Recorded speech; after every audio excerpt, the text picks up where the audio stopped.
Based on her eye color that is different from the rest of her clansmen, she is clearly something special among them, not just in status but in talent too. Furthermore, I learned she is from a clan called Moonblade. I guess I know about her as much as she knows about me now, probably. The girl looked at me with her enchanting eyes as if she was amused by what she heard. How dare you talk like this? You will pay for disrespecting Lady Crimson Moon. 6. Contrary to all of our expectations, the fellow called Skywalker drew his blade and rushed at me. Even the girl who apparently is called Crimson Moon was surprised and tried to stop him. He was clearly intending to start a fight with me from the very beginning. And on top of all that, he has already said the magic word. Even if you are a Daedric prince, don't you ever dare me. Dare is my cern. I was going to say the famous quote I say every time someone dares me, but I was interrupted by Joel's action. She unsheathed her short sword and rushed to clash with Skywalker. That Skywalker was clearly well trained. His level was equal to Arger in both terms of speed and power. However, what surprised me the most was his use of martial arts. In this world, martial arts are rare, and from what I researched, they are only used by those who can harness their aura. The moves he showed are really interesting. Still, nothing to impress me. Jolinar is both faster and stronger than him, and the techniques that I taught her are superior to his moves. He used also one short blade at first, but when he got pressed by Joel, he took out another blade. Eventually, both of them started using the twin blade style. His weapon techniques, on the other hand, is better than Joel's. It appeared as if it was hammered into him since young age. I was getting fed up with the meaningless fight, so I decided to stop them with magic, but I felt a strong gaze on me. That Crimson Moon was staring at me as if she will move as soon as I move.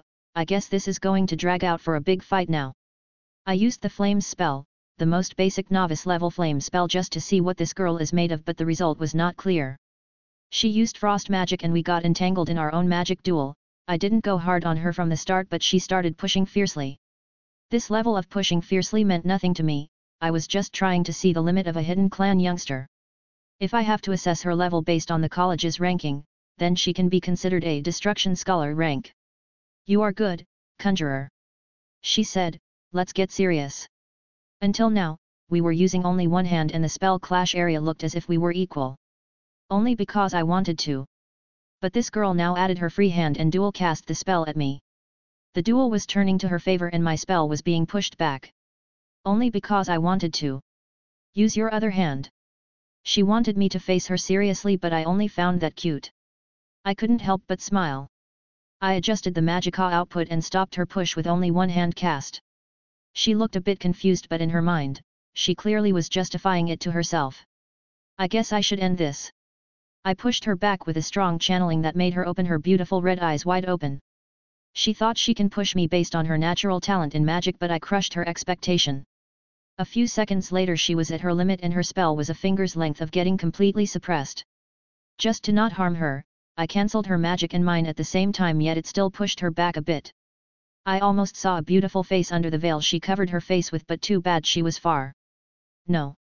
Skywalker panicked during his duel with Joel and pushed her away. He then ran towards me to stop me from harming his clan's young lady. I didn't want to deal with using magic, so I received him with a kick, then disarmed him, added some punches and kicks, and he was ready to be served, on the ground. We submit. The girl said, we will not fight you. I looked at the boy on the ground and said, because of your impulsive actions you brought hardships to your lady and may have brought her harm. I hope this serves as a lesson. I tried to say something nice just to look righteous. These kids are from a hidden clan and I am not sure if they will leave me be if I acted with haughtiness now. No, this is my fault. Crimson Moon said, I had to stop him when I had the chance, not to join him. I got excited. I truly apologize. Really no need, I understand. Can I ask you something? Ahem. By all means. Your talent in the magic casting is clearly very superior. I was wondering, are you a conjurer or a pyromancer, fire mage? Me? I am a mystic. The girl was shocked once again. She stared into space and started thinking. What about the fighting techniques you used just now? That's my own style. She turned speechless. Meanwhile, Skywalker got up from the ground and looked at me. What can I call you with? This Skywalker was asking like this for my name. Fine. You can call me Darth Vader. I said, barely suppressing my laughter. Darth Vader, next time, I am not losing. He declared as if he was supposed to be an equal from the start. Whatever you want. Sir Darth, you can call me Crimson Moon of the Moonblade clan. I have witnessed your skill and recognized it. Would you accept my offer to join Clan Moonblade? Crimson Moon spoke as if she was offering me a piece of heaven. 5. My lady, you can't be serious. We don't even know his background. Skywalker. I will leave that for the elders to decide. Crimson Moon. But my lady, this matter will get worse if Sam. Skywalker. That's my final say. Crimson Moon. Ahem. Excuse me, but I am not interested. Me. What? How dare you refuse an offer from the lady? Skywalker. I advise you against using the word dare with him. It triggers him to do the complete opposite. Joel. Humph. Fine, I dare you to join my clan. Crimson Moon. Not interested. Me. Human is only mine, Naya. Nefertiti. That's right, tell them, Nefertiti. Me. Wah. So cute. Crimson Moon. No touching. Me. Please. Crimson Moon. Nope. Me. Pretty please. Crimson Moon. Nope. Me. How dare you refuse my lady's request? Skywalker. Does this guy even learn? Me, Crimson Moon, Joel. Alina's POV. After a while of argument, I managed to pat that cat, she was so fluffy. Nothing fluffy grows in Skyrim, but that was the fluffiest cat I have ever seen. Not long after, Darth Vader and his companion hit the road and left. I was greatly depressed after he refused my offer. Someone with this talent can bring change to the clan and may cause us to thrive further. 5. I am sure that he is someone from the College of Winterhold. His magic skill gives off his rank as a wizard. He clearly is a famous figure there. Even the girl with him was talented and had a sharp atmosphere around her. They didn't use aura in the fight, but neither did we. It appeared that we are nearly the same age, but they could exert out more ability than us. The magic of Darth was simply strong. Stronger than me by levels. I was being blocked as if I was facing a mountain. 2. Moreover, his bare-handed skill was superior to the clan's common techniques and equal to the secret arts. Lucky for him, the Skywalker with me is not very perceptive, but I could see the power and potential in it. 1. He didn't lie to me about his specialty as a mystic, but there was clearly more to it. He also didn't lie about his fighting techniques. His name, however, was a complete hoax, even I didn't need using my eyes to tell. 1. He is a walking pile of interest. I can't get him out of my head now. Next time. Next time. I am not losing to him. Skywalker Svakin was excited too. I am not sure how your ice brain and hothead cooperate with each other in such harmony. This guy was so simple. Svakin is a childhood friend of mine and he rose to the rank of Skywalker lately. Ahem. Excuse me, Lady Alina, but how will we report this to the elders? Report? Are you mad? I forbid you from uttering a single word about what happened here. I said hastily. Why is that? I don't think any problem shall arise if we reported anything. Of course, there will be problems. How can I tell him this?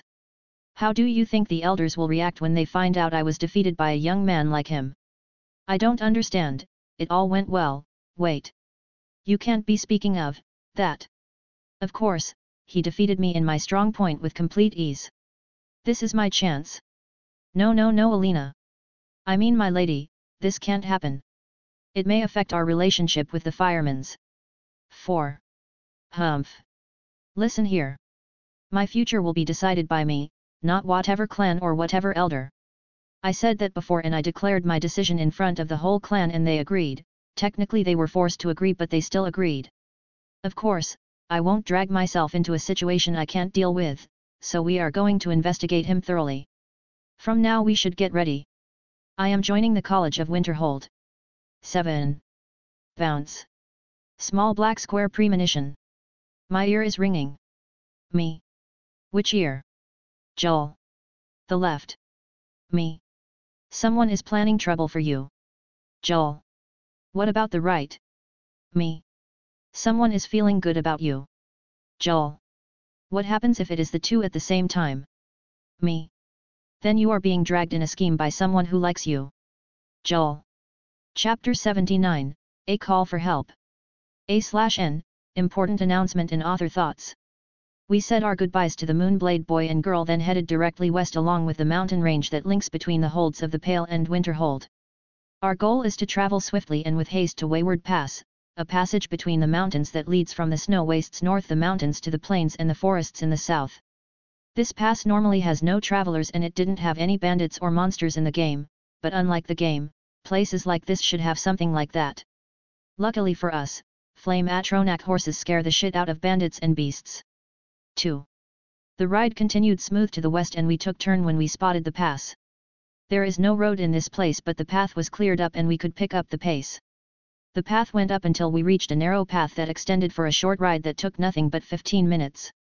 During the ride, we saw skeletal remains of beasts and men hanged on the walls and was put in a weird and spooky manner. There was also an altar and a shrine that belonged to of the divines called Arche. Anyway, the path continued but the sun had already set. Traveling at night is madness, but camping in this kind of place was not something I would want to do. We rode full speed ahead for the first time on the journey. 1. Joel fell in love with how fast the flame Atronak horse can run. It was a thrilling experience but needed a lot of control. After a while, we reached the plains south of the mountains and started to take it easy. We kept using the night vision spell and kept headed south until we reached a road. It took us a while to find a road sign, it took a while but it all went well. My destination was the Nightgate village, a village that was built around a traveler's inn and was considered part of the Pale, but it has a unique location between the three holds of the Pale, Winterhold, and East March. 1. I was traveling to this inn as the first stop of my training plan. Around the inn, there were some interesting locations and places I intend to visit. To the east, there are Forsaken Cave and Yorgrim Overlook Ruin. To the northwest where we are coming from are Ironbind Barrow and Silverdrift Lair. To the west, there is a grove called Shrouded Grove. And finally to the southeast, there is Corvinjund Ruins. All these places are locations of great interest for those who know the value and the secrets in them. Most of them are ancient Nordic ruins of past eras, only Shrouded Grove is just a natural site and a place where I expect to find a troll in. During the coming months, I intend to conquer as much as I can of these places. Some of them are pretty dangerous and some enemies are just impossible to face in such a place to the current me, but with a great plan, I'll conquer them clean. I reviewed these plans with Jolinar as we approached the inn. Once we detected signs of human activity, we banished the flame Atronak horses and switched to walking. Mages like myself are treated coldly in these parts while adventurers are always welcomed. I prefer the adventurer treatment this time. Walking into the village, it was already night but the villagers were awake and the patrolling guards spotted us. They treated us suspiciously but as I declared my identity as an adventurer, I was welcomed and guided to the inn. The inn was the center of the town. There are some lumbering workers and a herbalist in the village but all worked for the inn in the end. After I entered the inn, I noticed that like many other taverns, Nightgate Inn consists of a huge taproom with a fireplace in the center and the counter at the opposite end of the room from the entrance. A few wooden tables are scattered around the taproom, all of them set with chairs and candles. In addition to the taproom, the inn also has some smaller rooms with beds and reserved for paying customers.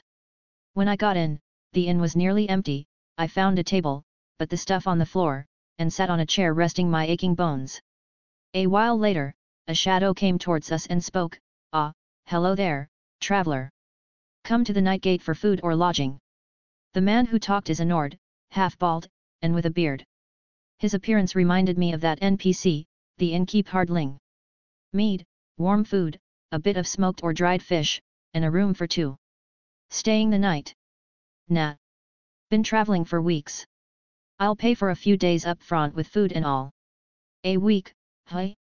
Fine, welcome to the Nightgate Inn, lad, name's Hardling. Anything you need, just holler. Thanks, I said. Tell Mol Hardling, are there any news about mages in these parts?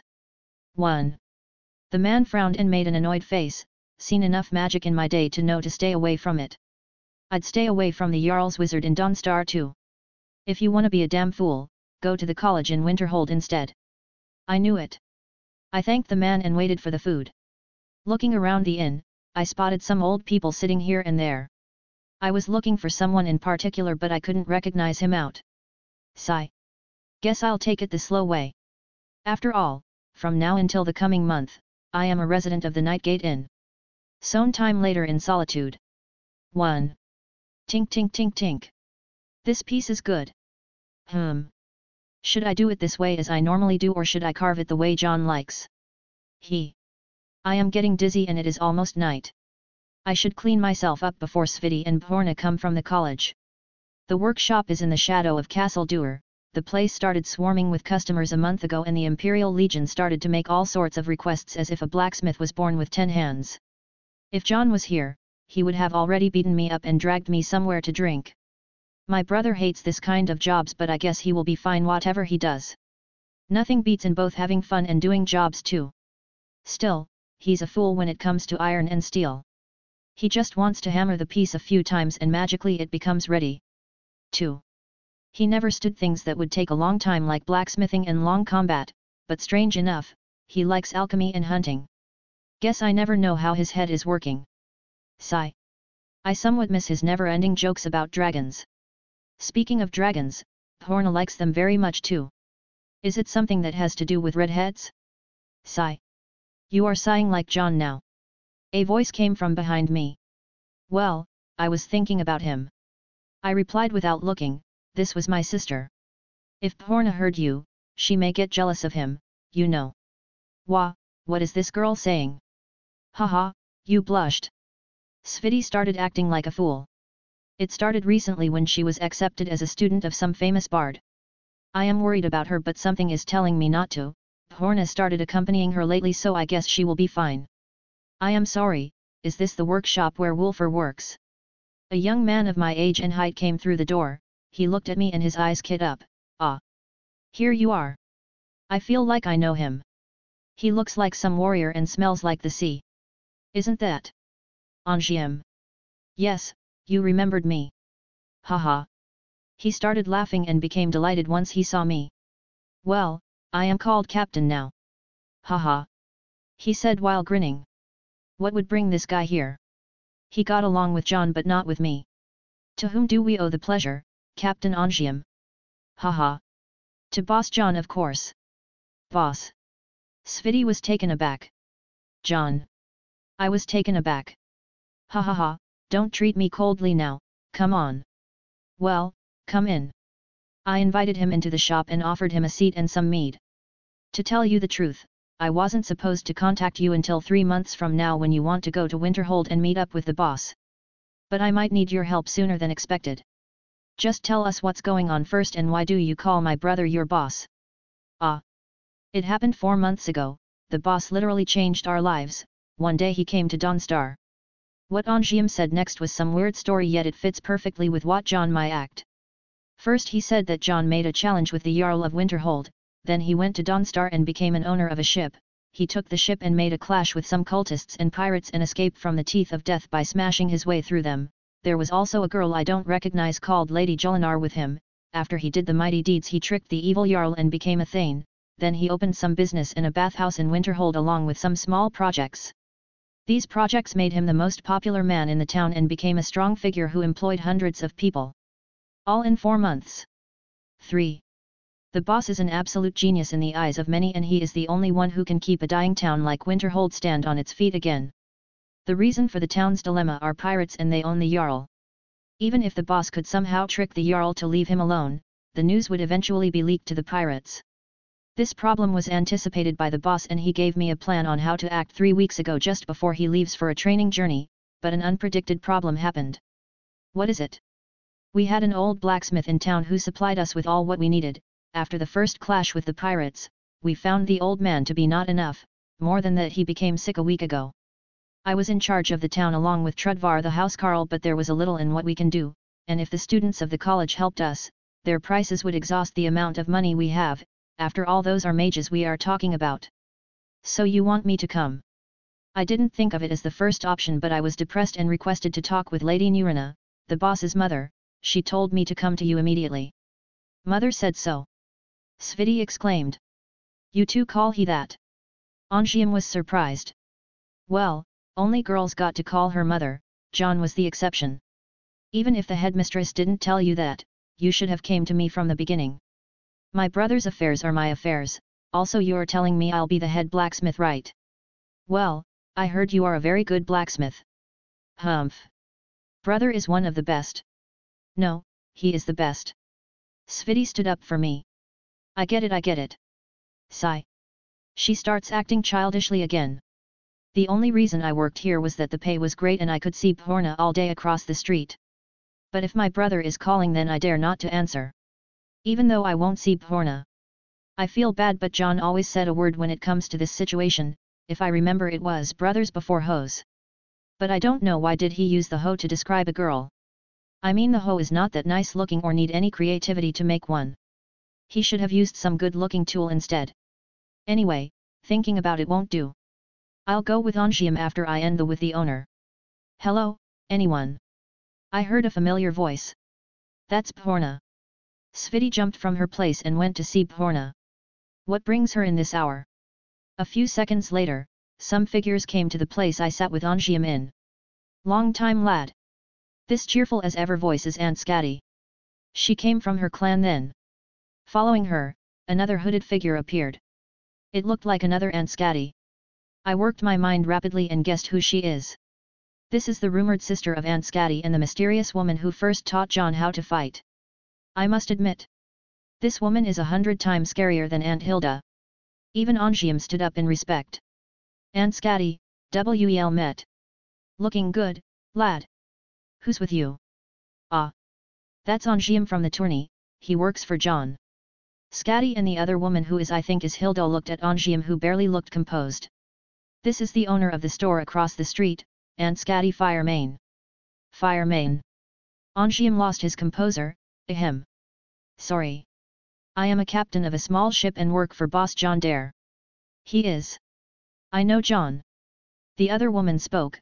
I taught him how to fight. So this is Hilda. Anyway, good to meet you, lad. Scatty cut in. We're here to take Purna back, but she wanted to see your sister before we go. We also wanted to see if you want to go to Winterhold. We can take you along the way. So this is how it is going. Actually, Angium came for the same purpose. It seemed that there are some complications with Jon's work in Winterhold. I told them what Angium told me. Silence took over for a while. So, how is the boy doing? Scatty asked while looking at Hilda. The boss would have solved any problem with no need to worry anyone. He can't be worried about, so he is mostly fine. Some people came to the town a few weeks ago saying that someone with the boss description helped them from Thalmor pursuers by killing all of them. This was the last we know about his news. Judging by his character, he managed to deal with it just fine. I am supposed to head to Winterhold tomorrow, then to Windhelm and meet him there. 1. Seemed like he is busy. Scatty then questioned Angium about Jon, and every time he answered, she and Hilda would put on a small grin. Nothing was strange on my side, that was just him joning around. 2. The only thing on my mind was Purna, who would leave tomorrow. I guess I have one less reason to stay now. Sviti will finish up her studies and I'll come to pick her up, so it wouldn't be a problem. After a while, Hilda, Scatty, and Purna said their farewells and left. Angium also left and I took Sviti home. On the way, we met with Battleborn, who almost cried when he knew I am going to a fight and he can't tag along. 2. Hehe. This will be fun. A/N, important announcement in author thoughts. Chapter 80, The White Veil. Good morning, Skyrim. Good morning, Jolinar. Good morning, Nefertiti. Good morning, everyone. Why are you guys looking at me with those eyes? What is the matter? Shouldn't people feel energetic in the morning? I feel like I have slept for 13 days. Well, whatever. I guess I have to go eat now. It is a very important day. I will go dungeon delving with Joel over here and it will be a piece of cake. 2. Or so I thought. Why? Well. Bandits. First of all, the cave, Forsaken Cave, was well hidden and of course, it would be a perfect hiding place for dirty bandits. I didn't want to exhaust myself, so I left it for the undead. Only 9 bone men and the bandits shit themselves and started panicking. Their boss tried to make a stand, but Jolinar took him down with an arrow. How I love her style. We are like Robin and Batman, except we are so into each other. I would have taken this girl to a showdown with mighty little Jon, but she is still a minor in my eyes. Even though, I don't think I will hold out, considering how she always teases and seduces me. Ops. I spaced out in the middle of a fight. My bad, my bad. Jolinar looked at me and was grinning. She already can read my mind this much. Sigh. Anyway, let's finish the last bandit. He was wailing from the arrows that hit his arms and legs. Mercy. I beg you. Please, mercy. Nope. 7. Swish. Yep. Bandits need no mercy. Mercy won't be an option if we switched placed anyway. Joel was all smiles. She said that the scene of me taking lives is intoxicating to her. I guess she will need another madness rehab session, later. What now? Now we look for valuables before we move on. Remember to always use detect as if your life depends on it. Because it does. Of course, there may be traps from this point onwards. A/N, the deadly traps, not the cute ones. 34. A few minutes later, we gathered some coins, mead, food, and good weapons. Do we use one of the sacks we brought with us? Yes. As we did just that, I was looking around the place. I had a hunch and there was a good chance it was true. Joel, there are more bandits in the cave ahead. She nodded and readied her bow. I also evoked lighting magic and headed into the cave. Forsaken Cave was just like Hobbs Fall Cave, an icy interior with a chilling atmosphere. What first met us was a corridor with icy walls and floor. It turned right and went down to a bigger and vaster interior. It was a bit rocky with all the ice and snow in the cave. Moving ahead. What met us was the sight of an iron door, flanked by 2 flights of stairs that lead to raised areas. Looking at them, I deduced that they contain nothing of interest. John, the door is forcefully opened, its lock is broken. Interesting. It needs either a good number of men or one hell of a brute to do this damage. What will we do? If we catch up to them, don't engage. They may leave a lot of tracks from this point onwards. I don't want to hinder them at all. You don't? Of course. They are working so hard clearing the enemies and taking the traps for our sake, unless we or the dungeon get rid of them. I said while pointing at a few undead and a corpse. How can your heart bring you to ruin such a beautiful relationship? Joel smiled and shook her head. Moving through the iron door, the place changed from the icy cave to a dusty and ancient Nordic ruin. It was still cold though. Through the door is a short corridor that leads to a stairwell with a wooden spiral staircase down. At the bottom is a corridor. After moving ahead, a couple of turns opened to a wide corridor.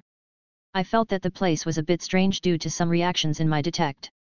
After walking along the corridor, I found a pressure plate that activates a poison dart trap from a statue-like a thing in the front. There were 2 dead bandits here. See what I am talking about? After walking beyond the trap and taking the turn, we cast night vision and things go really easier. 1.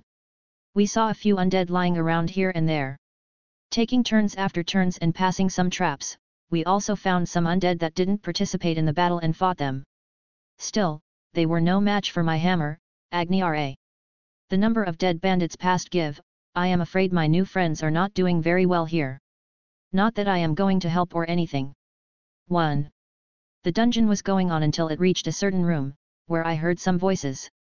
They seemed to be around 10 bandits, but they seemed to be in a tight situation. Another iron door blocked their path and they were having some conflict. Some wanted to go back already.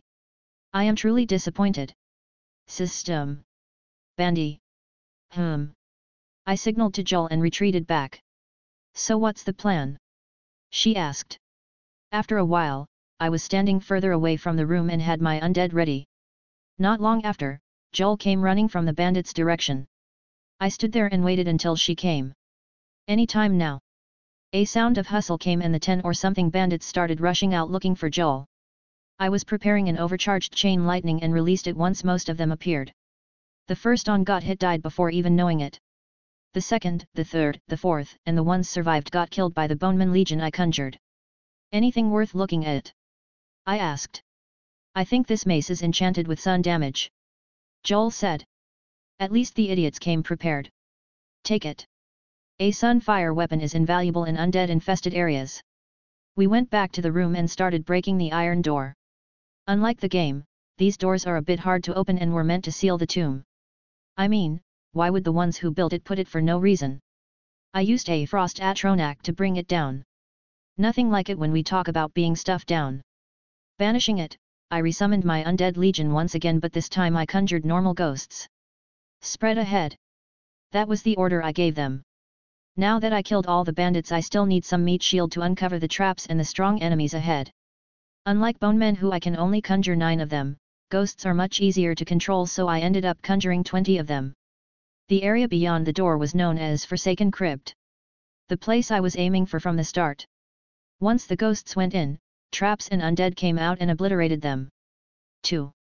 I and Joel took our hammer and mace that can deal sun damage and took the role of finishing off the undead. There were many burial areas inside the crypt. It is a crypt after all. We were greatly outnumbered like some zombie apocalyptic movie, but it was an easy situation to get out of if I used magic.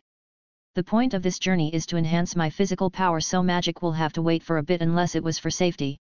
The fight was pretty much done for in a few minutes. It was hard but thrilling.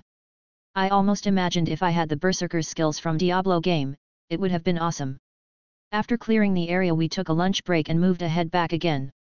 An accident happened when Joel stepped on a trap and its spike traps fell from above. I was a bit far and I had no way of reaching her in time. The only thing I could do was to shout fuss at her. She was thankfully blown away by me rather than getting honeycombed by the trap. We had to take another healing break just after 10 minutes of our lunch break. I told her not to get cocky, but I guess she does things on her own pace. After that, we got ready to go again. If my memory serves me right, the next room will be hard and I have to prepare for a big fight. There was a door which behind one had to climb some stairs and cross the caged walkway above the previous room we fought the undead horde in. At the end is a wide corridor with several statues on either side. There was some undead patrolling this area and some other in an alcove to the right of the second statue on the left. The fights were easy and we kept advancing until we reached an iron door. Breaking the door activated a set of swinging blades in the corridor ahead that leads to the final room where all the fun is waiting. Passing the traps was easy too, but the big fight is ahead. There were a single sarcophagus, a word wall, and a stairway. I evoked my new expert restoration spell and started charging it with all my might. Joel, when I tell you that I am ready, go near that sarcophagus. When it blows open, run back here. NN. She nodded. A few seconds later, the spell was fully charged. System, Magica. Damn. Just this spell took all that? Joel, now. Joel approached the sarcophagus as I told and its occupant burst forth and attacked. It was the boss of Forsaken Crypt, Master Alchemist Curel Mill. Just as he came out from his resting place, he looked as ugly as the rest of the Dragra but had a high-horned helm on his head. This gave out his rank as Dragra Overlord. 3. System, this is. I think I underestimated the dungeon a bit. Another moment later, 4 more Dragras came to the room. I was overcharging the new spell Ultraviolent. A sun spell that can devastate the undead, but Curel Mill is a bit too powerful for the current me. Just as I had him in sight, I aimed to the best position I can affect Curel Mill. Just as I made the decision, I released the spell. A missile of sunfire was launched at Curel Mill and from the contact, I saw Curel Mill getting blown away, but he was not done yet. Hurry and finish the rest. Joel, who was in a daze, carried her mace and started smashing the undead. They were not as easy as the last ones though. I was more focused on casting spells. I managed to conjure 2 Dremora churls. Mortal, we did. Shut up and fight. I have no time for their damn ego now, they are the best choice for the plan B in my head. Curel Mill was standing up after it was blown away and it seemed it is pissed. Just as he came to join the fray, I was ready for him. Back to where you came from, mate. Fuss ro da. Yep, that is the best decision right now. Keep that guy away while finishing off his cronies, then gang up on him. And speaking of which, Joel and the duo churls finished up their work. You two, pin it down. They only could follow my orders as they jumped on Curel Mill like some American football players. I also joined them and cast bind on it, then jumped on them. Joel, take my hammer and smash its damn head. Hurry, we are barely keeping it down. The situation was too chaotic, but it was somehow under control. Joel took the hammer and did as I said. A minute later, its resistance was no more. Phew. That was intense. I couldn't help but sigh. You are crazy. Look who's speaking. Joel was making a tired face, but I think it went well. Now, to claim the rewards. Mortal, you. Fuck off. I banished the churls immediately, Dremora and their damn bride. I have more important business now. Where is the package? I asked. Joel went to the knapsack she carries and took out a small wooden box. Here. She handed it to me. He. I opened the small wooden box with all the care in the world and took out a flask from it. This flask cost me 100 golden septim. A potent mixture made by a master alchemist. See where this is going? Curel Mill, the boss of this tomb, was a master alchemist and a very crafty one. He was one of the best in his craft. To open the treasure chamber in his tomb, one needed such a mixture, and to pour it in an ancient bowl fixed near to Curel Mill's sarcophagus, and the treasure chamber will open. Now, I am pouring the mixture in the bowl. At the end of the room, there was a word wall, under it was a passage to the treasure room. Just as I finished pouring the mixture, the whole room started to shake as if something heavy was moving. This was the door to the treasure room. Joel, let's go. She followed as I walked ahead. I didn't neglect to scan the road ahead with Detect just to give myself a peace of mind. As I entered the room, I saw a tragic scene. Hundreds of ingredients were here and there, but they turned black after hundreds of years in sealing. Some inorganic ingredients were fine though. But I am not here for gold or ingredients. I am here for the White Veil. Curel Mill created a very mysterious artifact called the White Veil, a flask that can refill its content from nothing. It was made by the first snow that fell on the throat of the world, the famous summit of High Hrothgar, the tallest mountain in the world. If you give this legendary veil a drop of health potion, it will make itself full of health potion in one day. One may think, it just creates one potion a day, what is its use even if it is so wondrous? Well, why would I make it refill a health potion if it can refill something more invaluable? 2. And the thing about creating something from nothing is a hoax. I know it absorbs magicka and turns it into the potion. This is what I was after, and it was resting there at the end of the room on an altar. Alas! It was broken. Chapter 81, Dungeoneering. A/N, for those of you who asked about my exams. Thank you guys so much, I passed in all. Also thanks for the support that made the novel hang in the top 20 even though it was paused for 2 weeks. You guys are awesome. And for the comments regarding the relationship between Jon and Joel. They haven't slept with each other yet. They only slept beside each other. 4. Now here is the new chapter. Enjoy Blackheart. Underscore.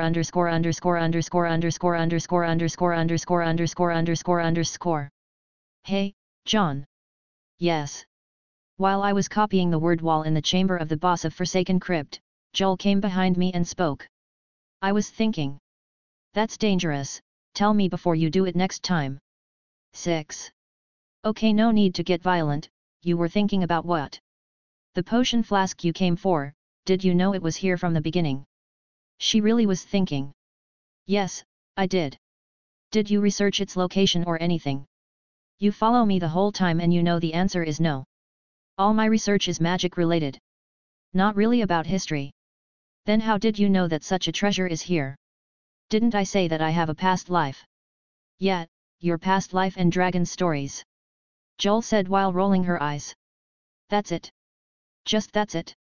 If this treasure is a legendary item that is a dream of many alchemists as you said, you can't just tell me you just know it. Yes, I got to know many secrets from my past life. Joel, who was making a confused face, sat down on the ground beside me. It doesn't make any sense. I know. It makes no sense even to me. But you do believe me.